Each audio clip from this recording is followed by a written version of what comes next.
Yeah, so I am Brent Jackson. Anybody, I don't know if anybody know, the intro she just gave is me. I've been doing content now about 4 years. We've grown it to close to 700,000, as you just heard. We're doing acting now. We got into comedy, stand-up, and the work. So any question regarding content creation, monetization, brand building, we've recently gotten into social media management and content coordinating. So we're doing that for a couple of local companies. So any question regarding that, I got you. All right. What's up? So in terms of approaching and starting to build those relationships, what have been some of the most, thank you, in terms of some of the most successful tactics y'all have used in terms of building relationships, because that is the foundation to getting yourself through the door. What has worked best for the both of you in terms of not just making that connection, but making it last so that it translates into success for your business? Um, Authenticity. Authenticity is probably the best way you do it. Most of the connections I got came through content creation, and so you pretty much know what you get. If you've seen the page, I do over 10 characters, but at the end of the day, it's just me.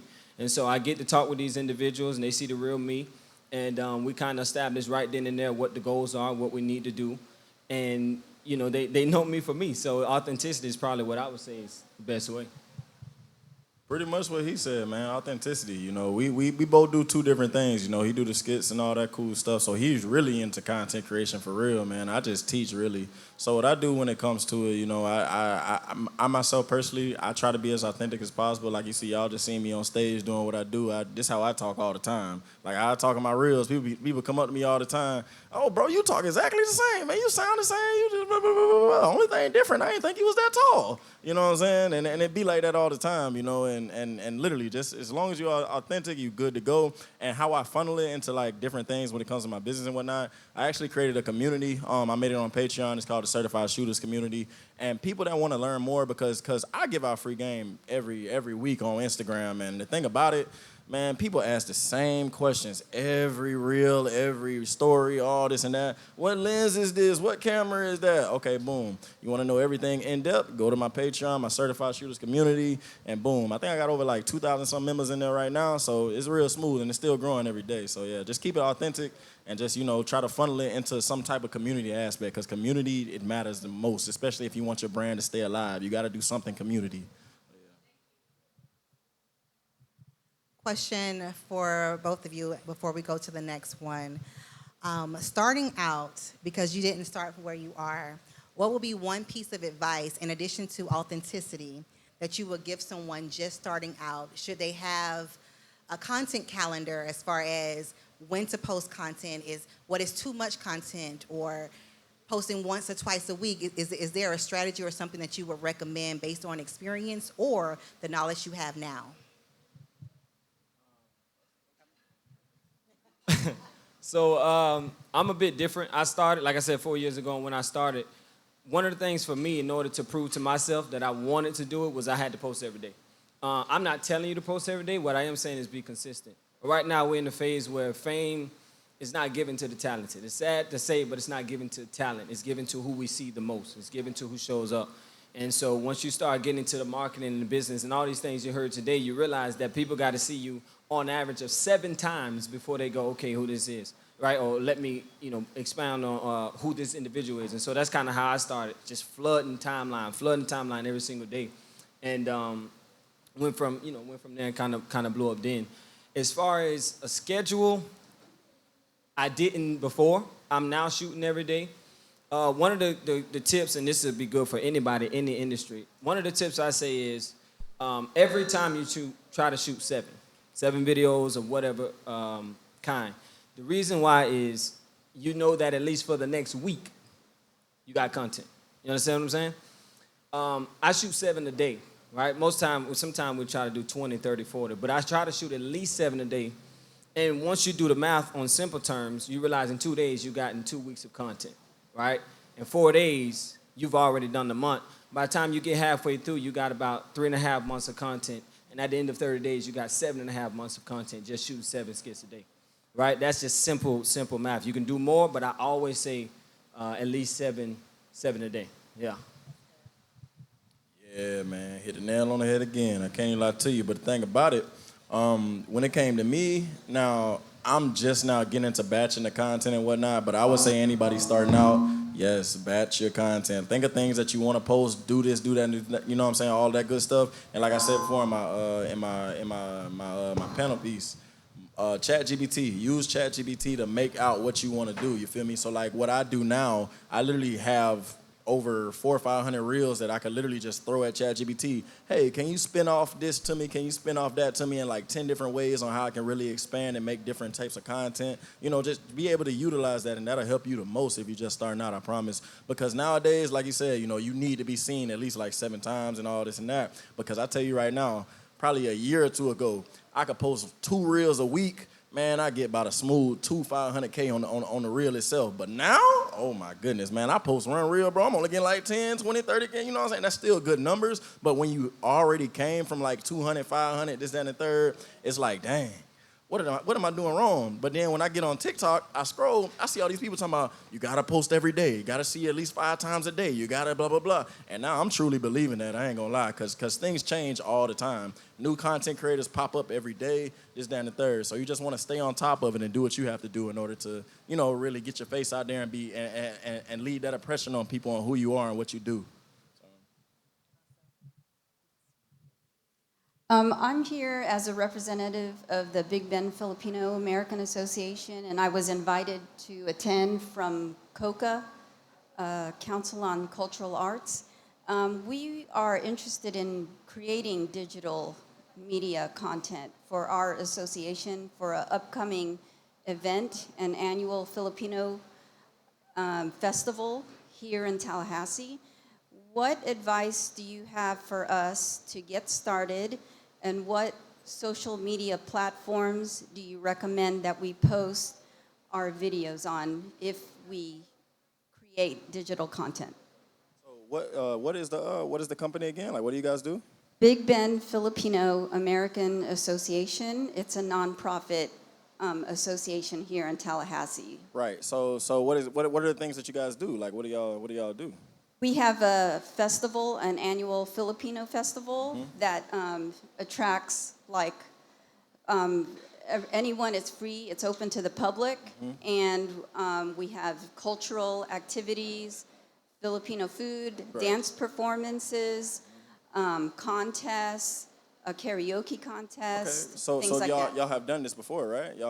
We've done it every year. Okay, so you And have we content have on it already, right? Yeah, and we have a website, bbfaa.org. Oh, okay. Well, then that's perfect. Literally, TikTok, Instagram gonna be your 2 favorite people. YouTube Shorts as well. I ain't gonna lie to you. So like, if you already have done this like 1,000 times, all this and that, you know, y'all already in the game for real. So what you need to do now, you need to take everything that you've recorded. You literally need to just take little pieces of each thing and just like post it on TikTok as much as possible, literally, because you're gonna find your target audience, which is, you know, the Big Bend Filipino, you know, the area right there. They're gonna find you, especially if you're posting almost every day of the things that you guys have already done. You know, showcasing people having fun, this, that, and the third. You know, that's crucial. So like, next one for this one coming up, if it doesn't turn out the way you want it to turn out, literally just hire somebody. Like all these photographers, videographers in here, I know almost all of them, literally majority almost. They're amazing at what they do. You can literally talk to them. They can turn your reels up by times 10, I promise. So just think about it like that, you know, TikTok, Instagram, posting almost, every day at least, you know, if you can, leading up to the event.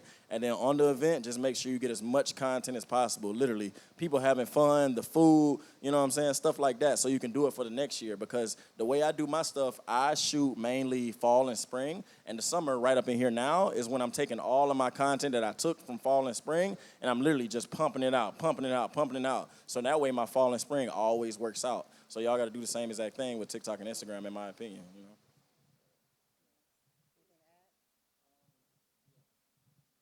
I guess just to touch on, I would say the same thing. Have a targeted, a dedicated individual for mobile. The camera stuff is good, and I really do agree with what Nick is saying. But have somebody in there for mobile, right? At the end of the day, we're realizing now that we're coming into a time where we always see perfection, and so people prefer to see the behind the scenes. They want to see how we came up to it. I would start getting content now. right? Leading up to it. What are we doing? Show the behind the scenes. What are we planning?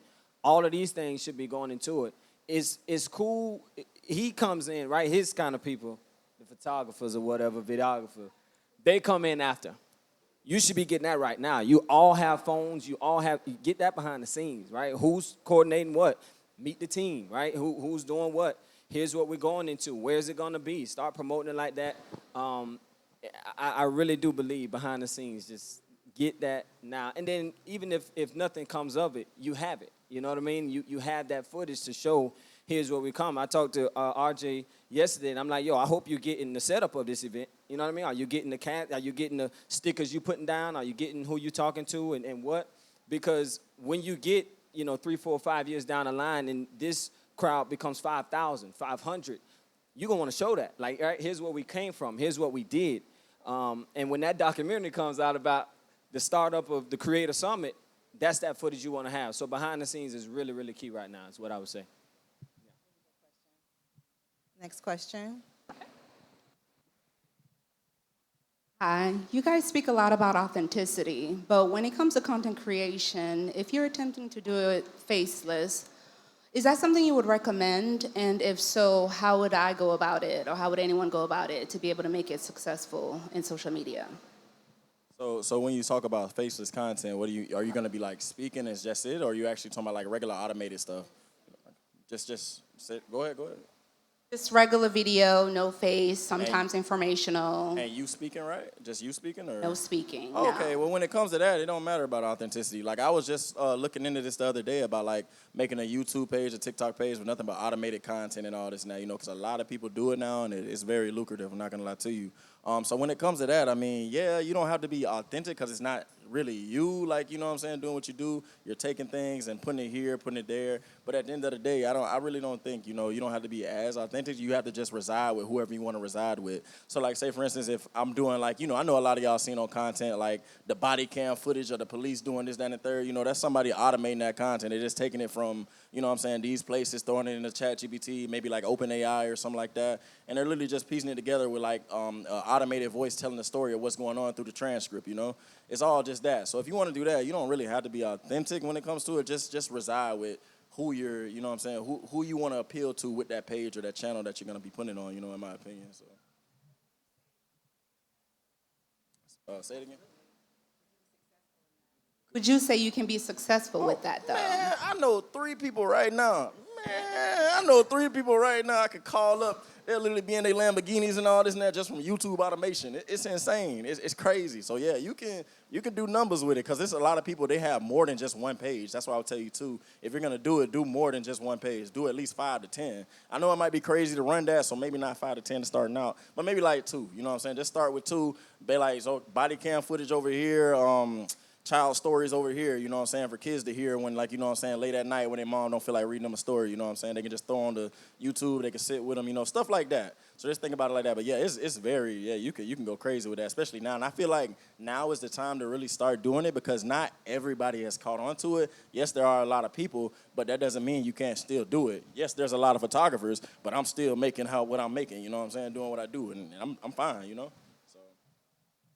There's enough success for everybody. And in addition to what he said, consistency, especially with thing pages, faceless accounts, consistency, your audience will find you. They will find you. Next question, please. I wanted to know, I post content. I wanted to know, how do you get out of that like 400 view range? And also, how do you guys feel about having multiple niches?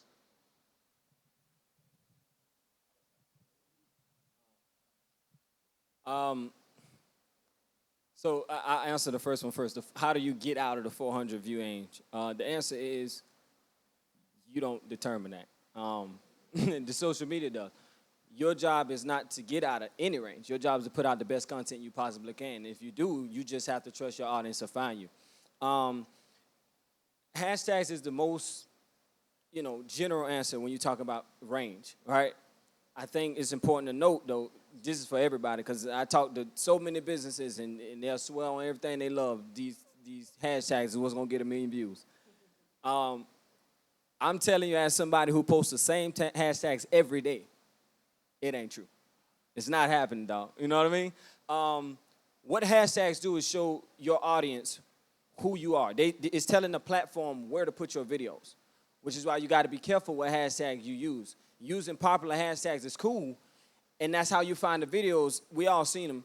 This man got 10 million views, but it's only 6 comments, right? It's because it's hit the wrong audience. This ain't who it's supposed to be in front of, which is where we go into the second question of niche, right? Having multiple niches is cool. They shouldn't be in the same space, right? Unless it's all together. So if you're saying, I'm a realtor, that's a niche. You can niche down further and say, I'm a realtor in Tallahassee.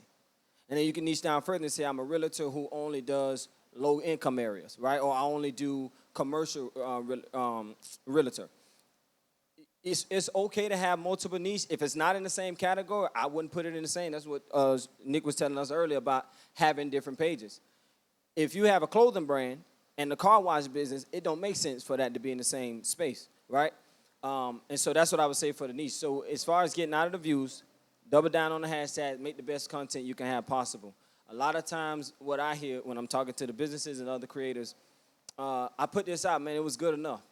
There's no such thing as good enough. It is good or it's bad. If you find yourself ever saying, oh, it's good enough, it's bad, right? You shouldn't put out anything that you like, I don't know. Another tip, too, for anybody in any niche, if you're looking for stuff, right, you're a realtor, if you're a student, if you're looking for things and can't find it, make it, right? As you're learning it, make it. Because there's somebody else looking for what it is you're trying to do. You know what I mean? So that's what I would say as far as the niche and the views. I mean, spot on for real. Like, literally, car wash, clothing brand, you ain't finna be selling your clothes in front of your car wash. That's crazy. You feel me? I mean, you're gonna get wet, all this and that. But yeah, pretty much what he said, man. First one with the 400 view thing, though, in my opinion, at least, it's like this. When I first started out, I was doing everything. I ain't gonna lie to you. So it can jump into the niche and the 400 view thing. So I was really doing everything. I was doing motivational videos. I was doing my teaching videos. I was doing funny videos, this and the third. And you can't do all of them all at once. You feel me? You gotta pick one or two things, 2 maximum, and you really just gotta lock in on that. So like I tell people all the time now in my community, literally every time I do a one-on-one, all this and that with folks in there, I tell them all the time, what you want to do. Drop as much as you can for a full month. Do a bunch of different things. I ain't gonna say do 20 different things, but maybe like 3 to 4 different things for that whole entire month. See what does the best, and then lock in on that all the way up into it. And I promise that 400 views gonna skyrocket once you really just focus on that one thing. Because like I said, for me, it was the teaching. I started focusing on the teaching, man. 10,000 views, next post. Okay, did another video on teaching literally the next day. Because literally once I seen that post do 10K, well, I went to the studio that night. I seen it at like 8 p.m. I went to the studio 9 p.m. I started recording some more teaching. Posted another thing the next day, 30K. And it just kept on going. You know what I'm saying? So you got to find that one thing, you know, because whether you're getting 400 views, it doesn't matter about the 400. Post a lot of things. If all the other things was getting 32 and that one was getting 400, okay, that I might have something here. You all right? Lock in on that. Go crazy with it. Figure out how to elevate it. You're going to be on to the next piece, you know? So, yeah. Do we have a last question or any final remarks from our panelists at the current moment?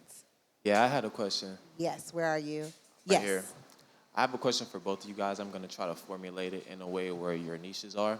So for you, you mentioned that you've been doing this for a long time and Guy helped you out a little bit.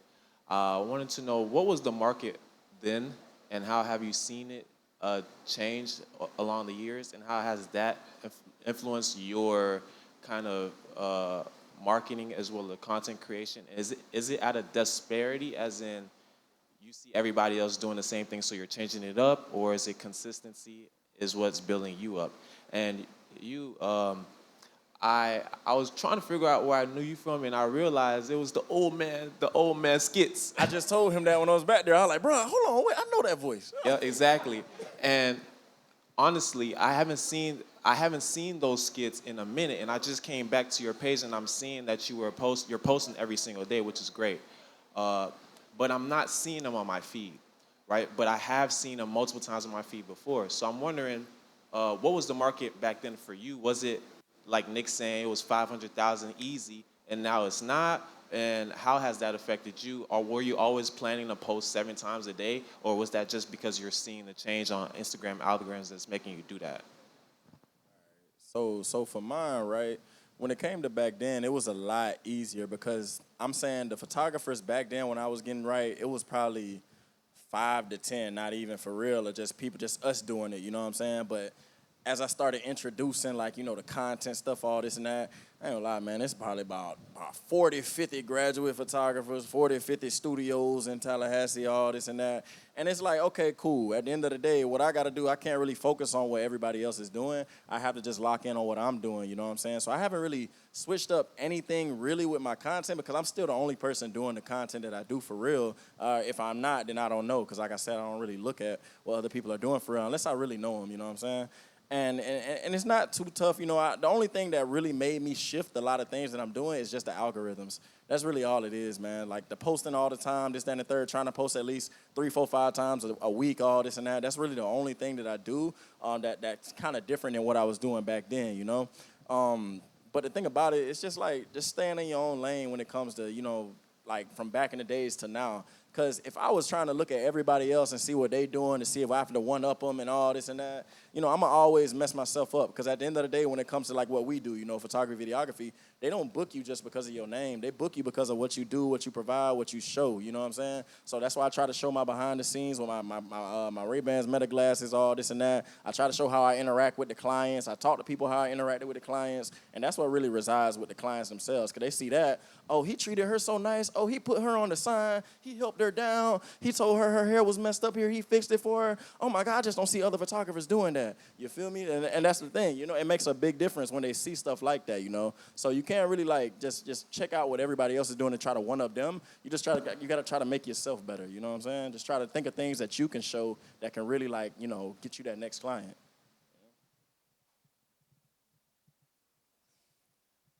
Okay, so to answer the question, is two things, and I try to keep it simple as possible. The first is momentum. You didn't see it because I lost momentum. I'm posting every day, consistency. The issue is I lost momentum not because I stopped posting, but because I stopped posting what my audience wanted. Okay? So the second point after momentum is understanding your audience, which is the first thing everybody asks. How can I get monetized? How can I hurry up and get money? How can I get this the fastest? And the first thing I say is, what your audience want? You know what I mean? Do you understand what they are, what they do? The first, if you ask the average person, say, when the last time you check your analytics? Right? No, not you, but anybody, because I don't want to put nobody on the spot. But when is the last time you check your analytics? Right? If I ask you now, is your audience more, what gender is your audience more, male or female? Would you know?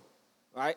What age range is the best? You're making a great content for 13-year-old girls, but you got 35-year-old man watching your page. You understand what I'm saying? That's the issue that I had. I knew what they wanted. At the time, I ran into a hiccup where I couldn't deliver. And so I just thought, man, if I stay consistent, I can get it. What I was learning is that even doing it 4 years, my audience is still trying to figure out, is this somebody we want? Is this somebody we trust, right? Is this somebody who, I mean, he's been putting out videos for 4 years, but he ain't Kevin Hart. You know what I'm saying? We know Kevin Hart. Kevin Hart been killing it. This Brent guy, I'm still trying to figure out who is he? Is he a one-hit wonder, right? And so the same thing you saying is the same thing I got, right? From my uncle, my brother, my mom, who was like, hey, what you doing over there? Are you still putting out video? I'm like, yeah, I'm putting them out, but I ain't hitting. Ain't nothing coming in. And I found out that it was because of that. I wasn't giving my audience what they want, and I knew what they wanted. I studied the audience. I know the age range. I know what they want. I just was in a position where I couldn't give it, and so I thought if I gave what we refer to as filler content, I'd be okay, which is where that saying came from earlier about good enough isn't good, it's just bad.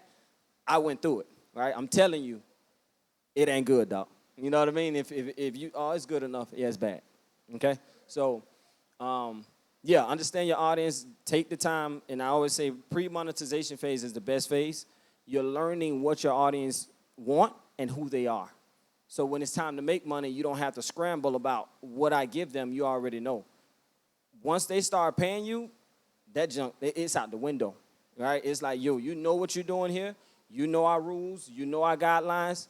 If you slip up, you ain't getting that paper.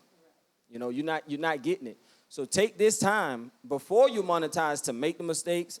Like Shrey said, you should be making 100 different videos to figure out what works. So when they say, hey, we'll give you a little paper now, and then you're good. The example I give, and I'll end with this, is if somebody came to your business and said, hey, I want to work for you for free. I'll do this task. You say, come on. And they do the job really good, right? And then they start slipping up. And they slip up some more. And they do it good again. Then they slip up. The first thing that comes to your mind is, I'm not paying them, right? I guess I'm getting what I'm paying for, right? Nothing. If that same individual you hired came in and was doing that, you got a serious problem, right? Because it's like, I'm paying you for a service that you're not giving me. That's social media, right? That's how you can see people with 44 followers posted, and you're like, well, if I posted that, I'd been banned. It's because we're paying you. So we want a service. We want you to follow our rules. We want you to do what you know is best. Take this time before you monetize, before you get all these followers, to fail, to learn, to grow. You should know your audience by the time it's time to monetize. All right? One thing real quick, what he said about momentum, that's important. I ain't gonna lie. We went through the same thing, man. Literally, like, I was at the top 200,000, 300,000, 400,000 views every video, but I got lazy, I got complacent. Once the people started coming in with what they wanted me to do, this, that, and the third, I was making content on these things that they, wanted to pay me for, and that wasn't really what people wanted to see for real, It's like I went from that 200,000, 300,000, 400,000 views on every reel to like 10, 20 quick when it came to, I'm promoting this mic or I'm promoting this, you know what I'm saying? So you just got to think about stuff like that. Use the momentum from what you got going on right now, and just stay true to that, you know what I'm saying? But do what you do with that, but try to incorporate it. Like if a brand wants to come to you right now and be like, hey, I want to give you X, Y, and Z for you to promote my product, just make sure it aligns with what you're doing. So like with us, Godox, Newer, you know what I'm saying? Of course, use them 100%, but just make sure it aligns with the content that you're already making, so that way your audience doesn't be like, this isn't exactly what I'm used to seeing from you. I'm going to just scroll off. I'm going to just, you know what I'm saying? You got to try to like do the best of both worlds if you can, if that makes sense. So yeah, use that momentum, and you got to ride that thing out. Just keep it going. Well, cool beans. I got that eye that we're going to go ahead and wrap up our creative panel session. Definitely give our panel a hand, please. And thank you all again for coming out. Do you have any last words that you want to share before we wrap? Either Brent or Nick? Yeah, man. I appreciate y'all for having me. I ain't gonna lie to y'all, man. I just want to tell all y'all, literally, anybody that's in that bottom threshold, still trying to get out there with your content, it's gonna happen. I promise it's gonna happen, because the people that actually made it are the people that didn't quit. You know what I'm saying? Literally. Because you're going to have days when your stuff's slow. You're going to have days when you don't get no hits. You don't get no clients, this, that, and the third. You just got to keep on going, man. Figure out go back to the drawing board and just keep on going. Because once you quit, the only way you lose is if you quit. And that's it. You know what I'm saying? So just think about it like that. I'll end with this. I say this to my brother all the time. You remember this, and this is as far as life, content, anything. The one who aims to be better will always be better than the one who aims to be the best. Say that again. The one who aims to be better will always be better than the one who aims to be the best. The reason why is because better is something that is reachable but not obtainable. Being the best is both obtainable and reachable. And once you've hit that, there's nowhere else to go. Aim to be better, right? Once you get better and better every day. You get 1% better every day, you're 365 times better than you was before, right? This is how I think and how I move forward, which means if all of us did that, we'd be killing over half the world, because most people are not here now, not trying to be better, not trying to evolve and grow. So just, aim to be better and not the best, and you'll be all right. Awesome. Thank you guys again. And we have some words from RJ.